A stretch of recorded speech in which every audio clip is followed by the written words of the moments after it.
Mahilig ka ba sa sinangag at sa sinigang? Kung pagsamahin natin yan. Welcome dito sa Kusina Combo Series kung saan magluluto tayo ng mga weird food combinations pero masarap.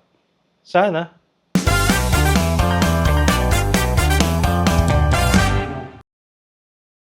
Ngayong umaga dito sa Kusina Combo Series magluluto tayo ng sinigang fried rice. Masarap kaya? Tara, lutuin natin. So meron tayong mga ingredients dito. Meron tayong kangkong, bawang, syempre pork liempo, at syempre ito. Ano ang fried rice kung walang rice? So umpisa natin sa pagmamarinate ng pork. Bigyan lang natin ng asin, konti lang. Tapos kabilang side. Yan. Lagyan natin ng paminta. Yan, kabilang side din. Siyempre, para sinigang na sinigang, lalagyan natin ng Knorr, sinigang powder. Yan. So ito, magbibigay na siya ng lasang sinigang sa pork natin. At the same time, ang palambot din. So yan, himas-himasin lang natin para kumalat. Yan. Konti lang. Saktong malagyan lang siya. Okay na yan. Tapos, painit tayo ng kawali.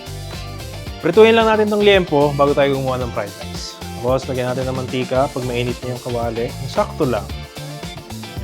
So ngayon, mainit na yung kawali natin. Lagay natin yung liempo. Meron yung timplang salt and pepper at sinigang powder. Yan. Para dito pa lang, sinigang na. Bango. May asim ng konti. Yan. Tapos hintayin lang natin ito maprito. Balikan natin mamaya. So yun, pag saktong prito na yung liempo natin, okay na to. Okay na natin. Ayan. Saktong prito lang kasi ayaw ko nung matigas. Side lang yan. Tapos, bawas tayo konting mantika. Alright, same pan. Tignan natin yung bawang. So, pag nag-fried rice ako, dinudurog ko lang yung bawang. Sinasama ko yung balat. Dagdag aroma. No. Medyo tustahin lang natin. Ayan, pag tostado na, hinan natin yung kanin.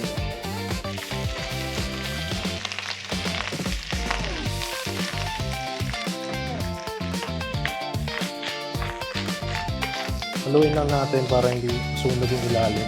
Timplan natin ng asin. Lagyan natin ng konting MSG.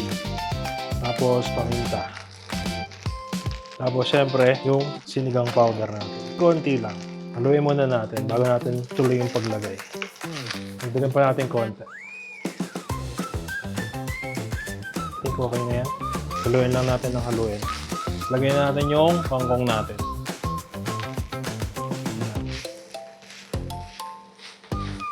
So yun, I think pwede na to. Plating na natin. Ano? Ganda oh. Ayan, patay ko na yung kalan. Tapos plating na natin. Lipat ko na dito.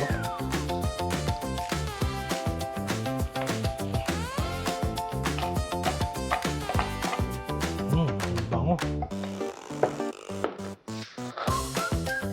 Itong liempo, gawain lang natin ang naninipis.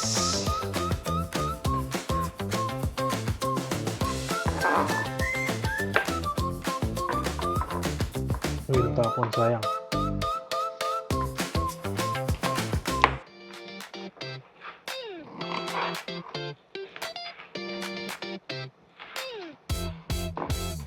Tapos plating na natin. Ito na ang ating sinigang fried rice. Ano? So, ito na ating sinigang fried rice. Tignan natin. Tikman muna natin yung rice. Ano?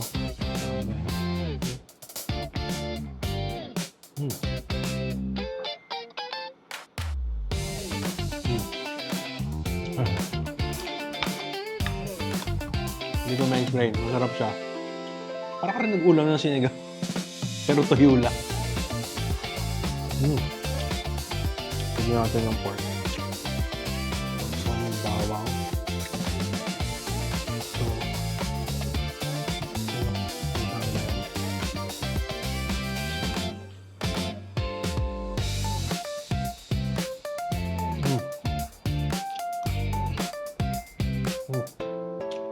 ang sarap. Ang sarap.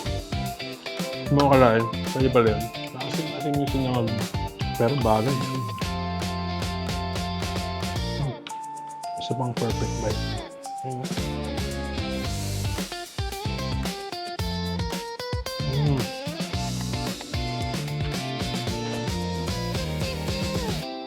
sarap. Tapos yung sa karne, may hint din siya ng asin. Bagay din eh. Tapos fried. Sarap. So, sinigang fried rice. Try nyo na rin. Napakasarap. Kung meron din kayong mga weird food combinations na alam, comment nyo naman sa baba. Malay mo, try natin dito next time.